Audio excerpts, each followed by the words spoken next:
Get out of here, you worthless idiot. With that, my classmate Chris poured a glass of wine on my clothes.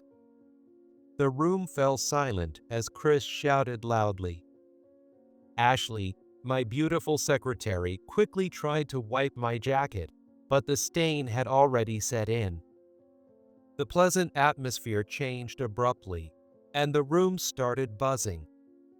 Ashley, angrier than I was, glared at Chris and asked me, David, should we fire him? What? Chris looked surprised at Ashley's sudden words. We don't need to fire him, but we will stop doing business with his company. As I said this, Kevin, the president, hurriedly apologized. Seeing this, Chris realized my position. My name is David, and I live with my mom, who will turn 70 this year. Now, I can provide her with a more comfortable life, but we used to live in poverty. After my dad passed away, our life became difficult. My mom worked both day and night to support the household. Because of that, I often stayed home alone, but sometimes my uncle Michael, my mom's brother, would come to visit. Michael was very kind and often brought me treats.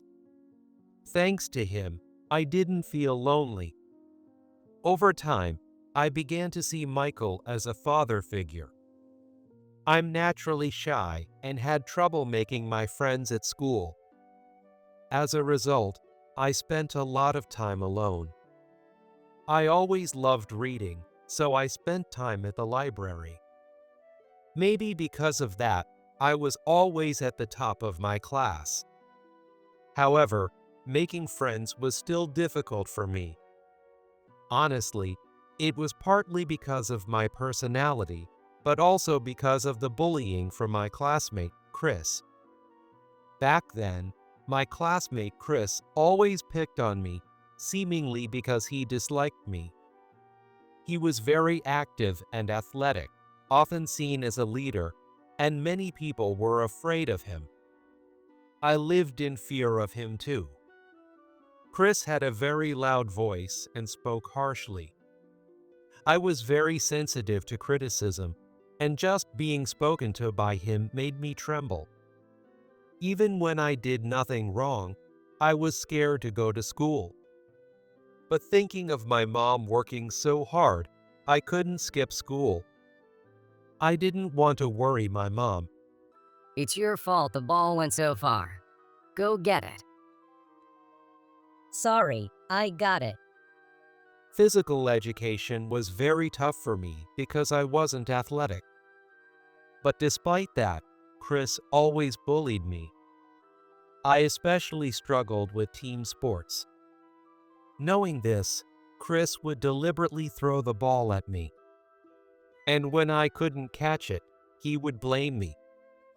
Every time we had physical education, Chris harassed me. David, it's your fault the class is being held up. Sorry, I just can't catch it. Because of this, my classmates always whispered about me. No one defended me. They were all too scared to stand up to Chris. Chris's behavior towards me escalated even further after that. I often got criticized for unreasonable things. But none of my classmates wanted to be targeted by Chris, so they all pretended not to see it. I had to endure Chris's behavior alone. Chris, being selfish and egocentric, became even more influential in high school. We were in the same class in high school, and he gathered a group of friends and continued to bully me. Being poor, I couldn't afford new clothes, so I wore hand-me-down uniforms, and he mocked me for that. You're wearing a dirty uniform. Don't come near me. I don't want to catch your poverty. That's not true. It's just a bit worn out because it's a hand-me-down. Shut up. Don't talk back to me. I was in the same class with him all through high school and endured his bullying and complaints. But since I was poor, I had to start working right after graduation. With our financial situation, there was no way I could afford college, and I didn't even consider it. My mom apologized to me every day, but I was determined to bring money into the household by getting a job. However, it was difficult to find a place that would hire a high school graduate. So, I asked my Uncle Michael for help, and he hired me. Michael accepted me, even though I only had a high school diploma. I was the only one in my class not going to college. So, the news quickly spread throughout the class. When Chris heard that I wasn't going to college, he started making snide comments again. Is your family so poor that you can't even go to college? It's because of my family circumstances. I can't help it. He looked down on me for not going to college, trying to assert his superiority. I'm going to a prestigious college that's well known around here. Unlike you, I'm going to be an elite, but I guess that's impossible for someone poor like you. At that time, Chris's family was very wealthy. His dad made a fortune in stocks, and they lived in a big house. Because of this, Chris looked down on me until our high school graduation. However, I was relieved thinking I would never see him again. After graduating high school, I was fortunate to work for Michael. Although the sales weren't great, he still paid me a decent salary. Thanks to that, my mom and I could live a little more comfortably. I was grateful to Michael and dedicated myself to my work every day. And since I couldn't go to college, I studied on my own. Michael also taught me about business management. 20 years have passed since then, and today I was invited to a social gathering, so I decided to attend. Officially, it's a community networking event, but it's really a business meet and greet. While dealing with the vendors handing out business cards, I enjoyed the food and drinks. I was there representing Michael's company, but since it was my first time attending, I didn't know anyone. I attended with Ashley, the company's secretary, who was talking to vendors at a different table. Having worked as the secretary at the company for many years, Ashley knew more people than I did. Then, despite arriving late, a man entered speaking loudly. I couldn't believe my ears at first, but the voice was familiar. It was Chris, who had made my high school years miserable. It was the first time I'd seen him since graduation, and all those memories of bullying came flooding back. My body started trembling, and I wanted to run away, but it was too late. Chris saw me and came over. What is a loser like you doing here? I was invited by an acquaintance. Chris looked me over the way he used to, with a mocking expression. He hadn't changed at all and started making snide comments. He glanced at his suit, then at mine, smirking slightly. Wearing such a cheap suit, how did you even get in here? Well, I don't usually wear suits much. That's why I hate poor people. Unlike me, an elite who always wears designer suits. Dressed in a designer suit and with a fuller figure, Chris looked imposing. But his face hadn't changed since high school, still bearing that same mean look. Seeing Chris unchanged made me tremble all over. I heard that Chris got a job at a major local company. He was handing out business cards, boasting to everyone about being a manager. I was half amused by his unchanging overconfidence. He hasn't changed at all, even as an adult. Why are you here? I thought only special people could attend this event. I got an invitation. It's part of my job. Chris seemed to think I didn't belong there and kept pestering me. He seemed genuinely annoyed that I was at the event. Since only executives were supposed to attend this gathering, he was suspicious of my presence. Why are you here? Only executives can attend. I'm representing Michael. It's my first time attending this year. When I explained, Chris snickered dismissively. He finished his glass of wine and continued speaking. You're a small company anyway, right? This event sure has changed, inviting small ones. I don't think it's that small of a company. My company is a major firm, so it's nothing like yours. Chris seemed a bit irritated, unable to accept my presence there. At this elite gathering, he wanted to emphasize our difference in status. He continued to drink and started ranting to the people around him. As he got drunk, his already loud voice became even louder, and he grew more excited. While I was enjoying the food, he whispered complaints. I hate poor people. Coming to a place like this and just eating. You usually don't get to eat anything this fancy, do you? Chris laughed loudly and continued to drink heavily, looking down on me. I tried to stay calm, no matter what he said. There was no point in arguing here. I thought that if I argued back, he would just retaliate again. Chris, who was always big and selfish, had been like this since we were kids. Seeing him unchanged as an adult made me feel a bit sorry for him. Presentations continued on stage, and I enjoyed the food and drink. The food was luxurious, and I wished my mom could taste it. Even though our life had improved, she was never one for indulgence. But she loved good food, so I knew she'd be thrilled by these dishes. There are supposed to be souvenirs later. I'll bring some home to make her happy. While I was thinking this, Chris, now drunk, reappeared and spat more venom at me. Fueled by alcohol, he seemed to let out everything he'd been holding back. Get out of here, you worthless idiot. As he said this, he poured his wine all over me. The room erupted in shock, and Ashley, my secretary, rushed over. David, are you okay?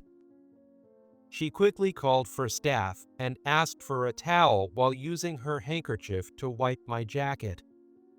But the stain was too large for a handkerchief to clean. Even Ashley's beautiful handkerchief got stained with wine. We need to get this cleaned immediately. Oh no, this stain might not come out. The stain's not coming out. It's okay, Ashley. Thank you.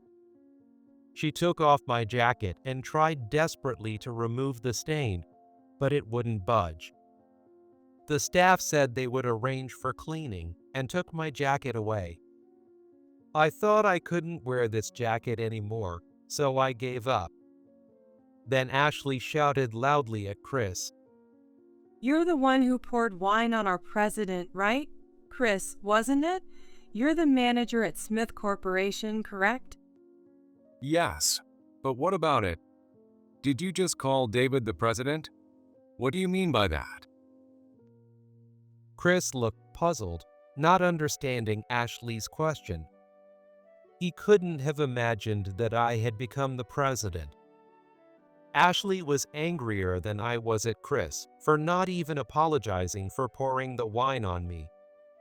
David, should we fire him? What?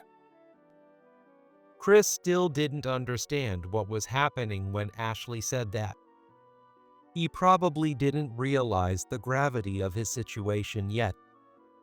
He glared at Ashley and still didn't apologize. Then Kevin, Chris's company president, appeared.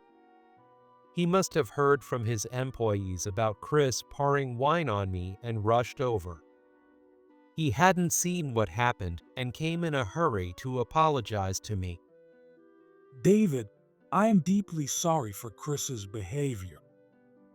Seeing Kevin apologize to me, Chris looked confused. He was baffled that I knew Kevin and that Kevin was apologizing to me. It's been a while, Kevin. I'm sorry for not keeping in touch. Michael took care of Kevin for a long time. Kevin is now the president of a publicly traded company, but his company was in the red back in the day.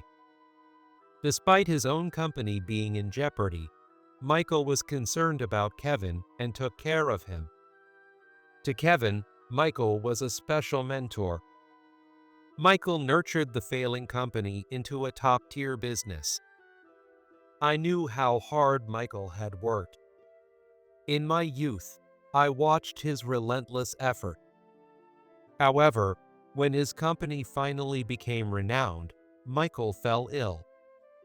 As a result, Michael entrusted the company to me, making me the president. However, being a high school graduate and a president subjected me to harsh criticism from the public. Worried about this, Michael kept his name as the official president. That's why only the top executives of the companies directly involved knew that I was the actual president. Afterward, Michael passed away due to his illness, but this secret was kept. I've heard about how much you studied and worked hard. I've heard about your struggles from Michael as well. Listening to our conversation, Chris began to understand the situation and started sweating. Seeing Kevin, the president of his own company, apologizing to me, Chris finally realized his position. His attitude shifted, and he began asking Kevin about the situation. Well, so, Kevin, do you know David? He's not just an acquaintance. He's the nephew of my benefactor. Chris, you're being incredibly disrespectful. Kevin grabbed Chris by the collar, looking ready to hit him. I hurried over to Kevin and pulled them apart. No, Kevin, this won't solve anything. David, don't stop me. Chris has done something unforgivable. I tried to calm the agitated Kevin, speaking to him gently. I didn't want Kevin to get hurt because of someone like Chris. Chris, scolded by Kevin, finally seemed to realize the gravity of the situation. Then, Ashley, who had been listening to our conversation, asked me again about Chris's punishment. David, what do you want to do about his punishment? We don't need to fire him, but we will stop doing business with his company. Hearing this, Kevin turned pale and started pleading with me. Please don't do that. Stop apologizing, Kevin. Chris, not knowing what to do, started panicking as Kevin continued to apologize. He probably didn't know about the connection between our companies. We had kept my presidency a secret to maintain this confidentiality.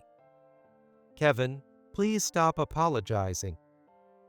But our company will go under. I slowly took Kevin's hand. From the beginning, I had no intention of causing trouble for Kevin. I was testing to see if Chris would genuinely change his attitude. Chris, you've made Kevin, your company's president, go through all this. What are you planning to do now? I didn't realize that you, my childhood friend, had become so important. Chris seemed to have adjusted his attitude slightly, but he still didn't look like he wanted to apologize to me. From his expression, it was clear he didn't realize the precariousness of his situation. Chris still didn't fully grasp the gravity of his actions and the damage he had caused. Originally, Michael gave some of his company's work to Kevin's company to help them turn a profit. That's why Kevin's company is a subcontractor for mine, receiving work from us. If I stopped the business relationship here, Kevin's company would fall back into deficit operation. Kevin hurriedly explained the company's structure to Chris, who was still confused. Chris heard that and clung to me. Please, I was wrong. Can we continue doing business? I patted Chris on the shoulder and whispered coldly, "If you can help Kevin, I won't say anything." Are you telling me to quit the company? Simply firing Chris wouldn't solve the problem. If I fired him here, given his personality, he would surely spread the story elsewhere. Chris was always self-centered and quick to blame others. I wanted to avoid any further trouble Chris might cause for Kevin. Not quitting, but I want you to complete a task I'm going to give you. A task from you? I thought that simply making Chris resign wouldn't solve anything. He needed to reflect on what he had done. To do that, he needed to understand how unreasonable his behavior had been, so I proposed the task. Chris looked anxious, but he seemed to decide that he had no choice but to accept what I said. He apologized to me and asked for another chance. It's simple. You'll do it for 3 months starting tomorrow. I laid out the task for Chris. Oh, you mean me? Doing something like that. It's too embarrassing. Whether you do it or not is up to you. But if you don't, you're fired. The task I set was to stand at the busy intersection in front of his company every morning and greet people. The area in front of Chris's company was busy with traffic, but was also used by elderly people and children on their way to school. I told him to help direct traffic and assist people crossing the street. I was made to do this when I first joined Michael's company.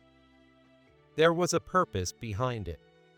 First, it teaches you to have compassion for others. Second, it helps you get rid of your insignificant pride. Without these, you can't succeed in society. That's what Michael always told me.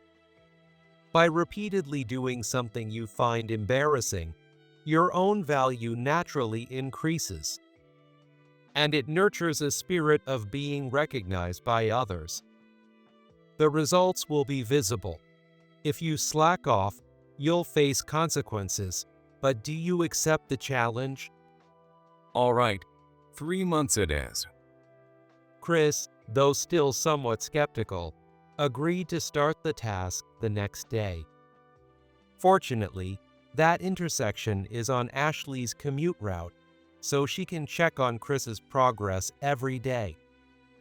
I entrusted this task to Ashley because she is calm and capable of assessing people objectively. For someone who has never done it, greeting strangers can be incredibly tough. Sometimes you get ignored, and sometimes people look at you suspiciously. It's challenging, but if he succeeds, he'll naturally make new acquaintances and become better at greeting people. Given Chris's long-standing arrogant attitude and habit of looking down on others, I felt this was the only way to help him improve. True to his word, Chris arrived early and stood at the intersection the next morning. Though he had been dismissive and bullying towards people, at first, he couldn't even bring himself to speak. He couldn't greet anyone and just stood there. Whether it was embarrassment or pride, this continued for nearly a week. Eventually, he got used to it and started greeting people. His greetings were still gruff, but he even began exchanging greetings with local children. Seeing this, Ashley thought Chris might really be able to change his attitude. Since Ashley, who had been very strict with Chris, said this, I felt pleased and confident that my suggestion was the right one. However, just as the 3 months were about to end, Chris got into an argument. An elderly man with a bad leg was slowly crossing the street, and Chris was irritated and complained to him. The man then asked Chris which company he was from. I'm from Smith Corporation. Is there a problem? It's none of your business. Chris assumed the old man was weak and treated him rudely. But the elderly man turned out to be the chairman of a well-known local company. Realizing this, Chris went to apologize, but the old man didn't forgive him. The chairman showed up at Chris's company and spoke to Kevin. Despite Kevin's apologies, the situation was resolved by firing Chris due to their business connections. The old man was very angry at Chris for judging people by their appearance and acting arrogantly. Such behavior is never acceptable. As a result, Chris caused trouble for his company. No matter what you give to an unreasonable person, their core character never changes. But when they experience the consequences firsthand, they might realize their wrongdoing. This was my goal from the start. Even after learning that Kevin and I were longtime acquaintances, Chris didn't change his behavior. To dismiss Chris without troubling Kevin, who was important to me, external criticism was necessary. That's why I anticipated someone else would point out Chris's mistakes. My prediction was accurate, and Chris couldn't change his fundamental nature. As expected, Chris ended up losing his job, but at least, Kevin, you won't be blamed. Thank you so much. If I had fired Chris back then, who knows what people would be saying about me now? As Kevin and I shook hands, we felt we had learned the importance of human relationships. We vowed to continue valuing people in the future. After that, I heard that Chris left town and started looking for work in other areas. However, due to his constant arrogance and foul mouth, he seemed to go from job to job. He would start a new job, initially humble, but as he got comfortable, his arrogance returned, making it increasingly difficult for him to stay at any company. Moreover, now that he's over 50, it seems he couldn't secure a decent job. Unable to learn from his mistakes, Chris eventually lost his job and began to struggle financially. Chris used to dress in fancy suits with flashy accessories. After leaving his stable job, he couldn't even hold a temporary job for long and struggled to make ends meet. That's the kind of life he ended up leading. The man who once looked down on others without financial worries ended up becoming poor. No matter how much he tried, Chris couldn't change his fundamental character. He was married, but his wife eventually got fed up and left him, leading to a divorce. His luxury car was also put up for sale.